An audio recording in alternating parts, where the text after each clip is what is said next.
안녕하세요. 김태훈의 현명한 투자자 방송 시작하겠습니다. 오늘은 현대차에 대해 좀 말씀드리겠는데요. 현대차가 2분기 실적을 발표했습니다. 물론 어닝 서프라이즈죠.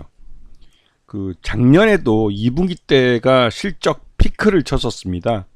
그래서 요번에도 2분기가 실적 피크를 칠 거라고 시장에서는 예상을 했고, 또 실제로 예상대로 매출액은 사상 최대를 기록했고, 영업이익만 작년보다 소폭 0.7% 정도, 전년보다는 좀 모자른, 하지만 뭐 이 정도만 해도 대단한 거죠. 네. 그 당기순이익도 전년 동기 대비해서 23%나 늘었기 때문에 그 2분기 실적이 확실히 좋아지고 있는 게 눈으로 확인이 될 정도입니다. 그래서 이 현대차의 실적이 굉장히 좋은데도 불구하고 주가가 오히려 폭락을 해서 당황하신 분들이 많으실 거예요.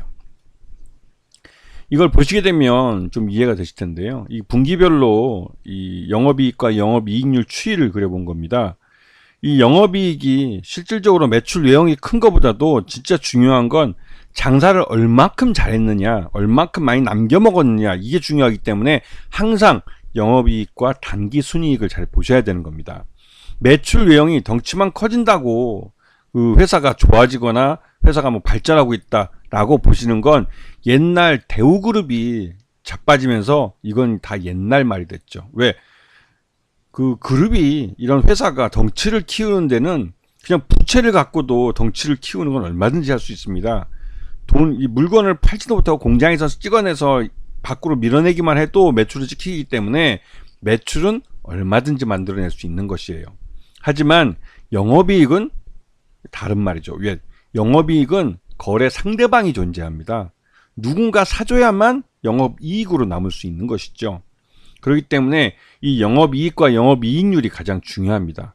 현대차 같은 경우는 계절성을 보이는 특징이 있는데요.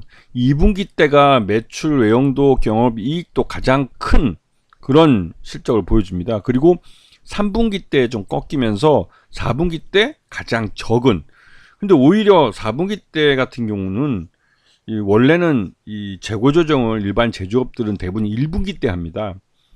그러니까 마지막 4분기 때 밀어내기를 해서 했던 그 재고를 그 다음에 1분기 때 반품을 받거나 해서 재고 조정을 그때 해주는데, 이 현대차 같은 경우는 이상하게 4분기 때, 작년에는 좀 그런 경향이 나타났어요. 4분기 때 실적이 완전히 어닝 쇼크처럼 나와버렸습니다.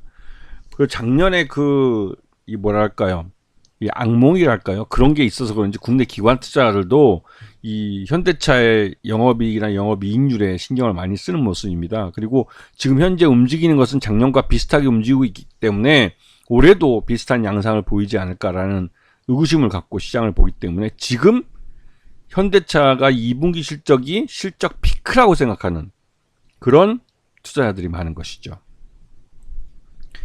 지금 이 글로벌 도소매 판매 현황을 보면 미국 쪽에서 가장 큰 성장을 한 걸 알 수가 있습니다. 이건 특히나 미국이 SUV가 중심이 되는 그런 시장이기도 하고, 여기에 현대차가 그 제네시스라고 하는 고급차를 밀고 있는데 그 부분에서 실질적으로 수익이 좀 많이 나고 있는 그런 상황이기 때문에 북미 지역, 특히 미국 지역에서 이 수익이 많이 나고 있고, 특히나 올해 10월부터는 미국 조지아주에서 전기차 신공장이 가동을 하기 때문에 이 친환경 차 쪽에서도 미국 쪽에서 실적이 좋아질 가능성이 큰 거죠. 근데 그 외에 국내도 역성장을 하고 있고, 중국이나 러시아는 완전히 포기한 거나 마찬가지고요. 유럽 시장도 1분기 때는 그래도 흑자 났지만, 그러니까 증가를 했지만 2분기 들어서는 마이너스로 돌아섰습니다. 이게 이제 유럽 쪽에 인플레이션이 좀 심해지고 하다 보니 이런 현상이 나타난 것이고, 그 다음에 이제 그 중남미권이 많이 성장을 했지만 중남미는 절대량 자체가 작습니다. 작다 보니 좀 한계가 있죠. 그래서 지금까지 뭐 인도 같은 경우 요번에 IPO도 올 연말에 인도 법인을 IPO 시키기도 하고, 그런 면 때문에도 이쪽 부분이 절대량이 좀 많이 크고 있는데, 이 성장성은 좀 더디게 나타나는 모습이에요. 이제 어느 정도 이 성장성이 좀 둔화되고 있는 모습이라 IPO 할 타이밍은 좋긴 한데, 이게 이제 IPO를 해서 그 자금으로 약 한 4조 원 정도 자금이 들어올 텐데, 그 돈으로 얼마큼 인도 시장에서 이 현대차가 자기네 이 시장 점유율을 잘 지켜나갈지 그건 좀 두고 봐야겠죠. 그리고 앞에 차종별 말씀을 드렸지만 기본적으로 북미 시장에서 SUV가 잘 팔리고 있기 때문에 이 SUV 차량이 현대차의 주력이라고 볼 수가 있습니다. 그리고 지금 전동화 정책을 밀면서 전기차 쪽을 밀고 있지만 여전히 소비자들은 전기차보다는 이 하이브리드 차를 더 선호한다는 것이죠. 이게 이제 일종의 캐즘 현상 때문에 나타난 현상이기도 한데 이 캐즘 현상을 어떻게 잘 극복하고 이 3분기부터 이제 좀 미국 조지아주 공장에서 전기차를 직접 생산을 해서 미국 IRA법에 의해서 수혜를 받으면서, 즉 미국 정부가 주는 전기차 보조금을 받으면서 미국 전기차 시장을 잠식해 들어가야 되는데, 특히나 이제 테슬라의 시장을 잠식해 들어가야 되는데, 이 모델은 현대차의 모델이, 전기차 모델이 가장 최신 모델이기도 합니다. 그래서 먹힐 수 있을 것 같다고 생각이 들긴 하는데 과연 어떤 결과를 나타낼지는 좀 지켜봐야 될 것 같습니다. 자, 앞에서 말씀드렸지만 현대차는 인도법인 IPO를 연말에 준비하고 있죠. 여기서 최소한 30억 달러, 즉 4조 원 이상의 자금이 유입될 가능성이 크고, 이렇게 해서 들어온 돈은 인도법인의 시장 점유율을 지켜가는데 사용되는 밑거름이 되는 돈이 될 겁니다. 그리고 현대차는 이 정의선 회장 때에 들어와서 기존의 자동차 외에 다른 산업에 대해서 신경을 많이 쓰고 있습니다. 특히나 이제 로보틱스 같은 경우는 미국 보스턴 다이내믹스를 인수를 해서 이 회사를 잘 키우고 있는데, 보스턴 다이내믹스는 미국 증시에 상장도 시킬 수 있을 겁니다. 그렇게 하면 정의선 회장이 2천억 투자한 돈이 10배인 2조 원이 돼서 들어올 가능성이 크기 때문에 이 보스턴 다이내믹스는 나중에도 이 현대차의 지배구조 개선에서 주요한 키 역할을 할 수 있는 그런 회사로 평가되죠. 그리고 정의선 회장이 직접 신경 쓰고 있는 게 UAM입니다. 이게 이제 기존 땅에서 달리는 자동차를 하늘로 끌어올린 건데, 이 부분에서 현대차가 이제 주도권을 갖고 가져가겠다고 하는 것이고, 이 자율주행은 지금 현대차가 가장 많이 투자를 하고 있는데도 불구하고 지금 작년 하반기 때 3단계 자율주행을 하려다가 이제 실패를 했죠. 이게 기술적 한계라고 해가지고, 이게 이제 올해 이걸 시도하고 있는데 아직까지는 이 3단계 자율주행이 접목이 된 상용차를 이제 자율주행 자동차를 상용화를 하지 못하고 있는 상황입니다. 이게 이제 하반기 중에 나올 거라고 얘기되는데, 다른 회사들보단 경쟁사인 미국 독일의 다임러보다도 늦었고 벤츠보다 늦었진 거죠. 벤츠는 벌써 미국 캘리포니아에서 이 3단계 자율주행 자동차를 판매하고 있습니다. 그리고 이 3단계 자율주행이 왜 중요하냐면, 테슬라가 이미 3단계 자율주행에 들어갔다고 이제 자기네 오토파일럿 그러니까 자율주행 기술을 갖고 이렇게 자랑을 하면서 대외적으로 홍보를 하고 있죠. 그런 테슬라의 시장을 잠식해 들어가기 위해선 이 현대차도 3단계 자율주행을 상업화해야 되는 겁니다. 그렇기 때문에 작년부터 정의선 회장이 그렇게 공을 들여 직접 발표도 하고 그러면서 이제 개망신을 당한 거죠. 왜냐면 못했으니까. 그래서 이제 관련된 자율주행 현대차 임원들이 날아갔습니다. 교체되고 그런 일이 있었죠. 그리고 전기차 전환, 전동화는 요번에 정책을 좀 바꿔서 이 캐즘 현상을 정책에 좀 반영을 했습니다. 그래서 그렇게 서두르지 않고 시간 조율을 갖고 가져가기로. 그래서 미국 조지아주의 전기차 공장도 이 전기차와 하이브리드 차를 혼류해서 생산하는 쪽으로 이제 정책을 바꿨습니다. 그리고 수소 경제는 이건 이제 수소차를 이제 그동안 현대차가 1등도 하긴 했지만 판매율에서 요즘 들어서 이제 중국차하고 다른 수소차 경쟁차에 밀려서, 일본 차에 밀려서 이제 3등으로까지, 글로벌 3위입니다. 그래도 3등으로까지 밀린 걸로 알려져 있어서 이 수소 경제는 이 현대차라는 대기업 혼자서 하기는 굉장히 어렵습니다. 이거는 이제 사회 SOC가, 즉 수소 스테이션이 많이 보급이 되고, 수소차를 기본적으로 그러니까 수소 에너지를 공급해 줄 수 있는 안정적인 그런 공급망도 만들어져야 하기 때문에 자동차 만드는 회사가 혼자서 하기는 굉장히 어려운 사업이에요. 하지만 윤석열 정부를 믿고 기다렸는데 아무것도 못했습니다. 지난 2년 동안. 왜냐면 여러 번 제가 말씀드리지만, 솔직히 말씀드려서 이 윤석열 정부는 테크니컬 디폴트 상태예요. 재정적으로 파산한 거나 마찬가지입니다. 왜냐면 기본적인 정부 운영 외에는 아무것도 못합니다. 돈이 없어서. 재정이 부족해서. 그럼에도 불구하고 부자 감산이 계속하고 있기 때문에 앞으로도 재정 부족은 계속 이어질 거예요. 결국은 현대차가 수소 경제를 직접 하겠다고 다시 이 수소 경제의 드라이브를 걸기 시작했습니다. 올 상반기부터. 그래서 수소차 관련주들이 주가가 거의 바닥까지 기어 내려갔다가 이제 고개를 쳐들고 있어요. 이것도 이제 현대차가 전 세계 1위까지 했다가 3위까지 밀리면서 이 진짜 고난에 찬 그 결정을 한 거죠. IRA법이 지금 2년 전에 처음 그 미국에서 도입될 때 윤석열 정부를 믿고 기다렸다가 뒤통수를 맞은 정의선 회장이 이 수소차마저도 이 현 정부에 맡겨놓을 수는 없다 해가지고 직접 현대차를 뛰어들게 만든 겁니다. 이 부분은 그 현대차가 요번 정부 들어와서 가장 그 득본 거 없이 어떻게 보면 이 정부가 이 현대차에 그 폐해를 끼치고 있는 상황이기도 하죠. 그럼에도 불구하고 현대차 잘하고 있는 겁니다. 네. 자, 그 최대주주 지분을 보게 되면 이게 이제 현대모비스가 현대차의 최대주주입니다. 그래서 현대모비스의 경영권을 가져가야만 현대차의 경영권을 가져갈 수가 있죠. 그리고 정몽구 회장이 5.44%를 갖고 있는데 이 지분을 정의선 회장이 가져가려면 이게 아버지한테 증여를 받던 상속을 받아야 되는데 그러기에는 돈이 꽤 많이 들어가요. 이것도.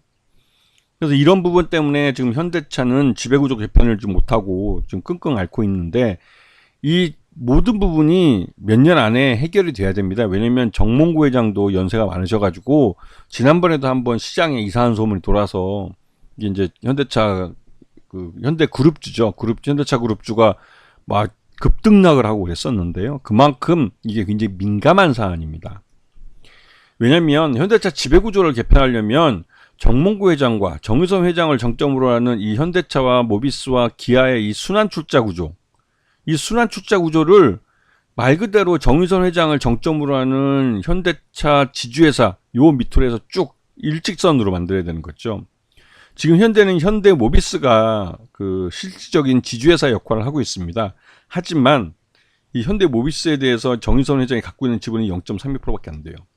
이거를 아버지 지분까지 다 포함해서 최대 지분으로 끌어올려야만 정의선 회장이 이 현대차 그룹을 안정적으로 지배할 수 있는 겁니다. 자, 요번에 2분기 실적을 내놓으면서 현대차의 목표 주가를 증권사들이 좀 높여 잡기 시켰어요. 제일 높이 잡은 건 대신증권이 40만 원을 제시했고 제일 낮게 잡은 건 KB투자증권이 32만 원을 제시했습니다. 그리고 나머지 증권사들은 눈치를 보고 있어요. 왜? 현대차 주가가 지난번 2분기 실적을 발표하기 직전부터 급전직하를 하고 무너지고 있습니다. 이렇게 무너지는 이유는 앞에서 설명드렸지만 2분기 실적이 피크이기 때문에 피크. 작년 2분기 때도 2분기 실적이 피크였고 3분기와 4분기로 갈수록 실적이 둔화됐기 때문에 올해도 비슷한 현상이 나타날 거라고 이 기관 투자가들이나 외국인 투자가들도 생각하는 거죠. 왜냐하면 이 주가도 지금 39만 원인가요? 그러니까 29만 원 그 가장 그 고점까지도 올라갔던 주가였기 때문에 이런 주가일 때 차익 실현을 하는 게 맞다라고 판단하는 기관 투자가들이 많은 거죠. 펀드 매니저들이. 그래서 증권사들이 눈치를 보느라 목표 주가를 제시 못하고 있는 겁니다.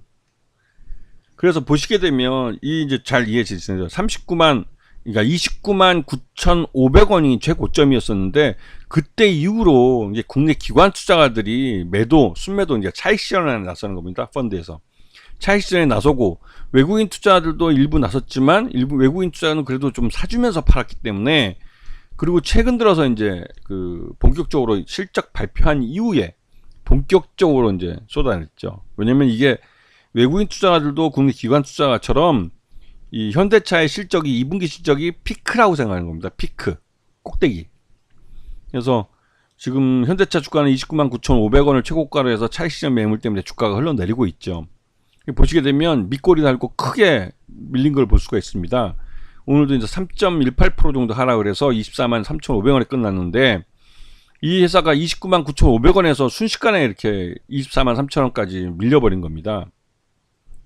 그런데 이 2분기 실적을 놓고 보면 현대차 그 적정 주가는 36만 원 정도로 저는 평가합니다. 하지만 이렇게 하락하는 건 앞에서도 설명드렸지만 2분기 실적이 피크라면 적정 주가에 반영하지 못하고, 왜? 이 지배구조라는 발목 잡는 게 있어요. 항상 현대차하고 삼성그룹은, 삼성전자 같은 이런 회사들은 지배구조 개편이라는 게 발목을 잡고 있기 때문에 항상 적정 주가에서 할인돼서 거래될 수밖에 없습니다. 그래서 현대차 같은 경우도 적정 주가는 36만 원 정도로 평가되지만 그보다 낮은 29만 9,500원에서 벌써 차익 시장 매물이 나온 거죠. 거기다가 현대차의 2분기 실적이 작년 2분기 때가 가장 피크였고 올해도 비슷한 양상을 보이기 때문에 이 현대차의 실적이 앞으로 더 좋아지긴 어렵다라고 생각하는 것이죠. 그리고 무엇이 됐던 간에 작년 4분기처럼 실적이 작년 4분기처럼 나와버리면 이건 진짜 최악이에요. 작년 4분기는 진짜로 이건 진짜 최악의 그 실적이었습니다. 하마터면 적자 날 뻔했죠. 그런 것들을 기관 투자가도 그렇고 외국인 투자도 그렇고 경계하는 거죠. 경계. 그래서 지금 29만 9,500원 찍었을 때 차익 시전에서 일부 발을 빼고 현금화하고 그리고 나서 주가가 좀 조정을 받으면 그 다음에 들어가겠다 생각하는 겁니다. 그리고 단기간에 왜 이 회사의 실적이 좋은데 단기간에 이제 차익 시전 매물 때문에 이렇게 흘러가는 것들은 이렇게 급하게 흘러내리는 측면이 있어요.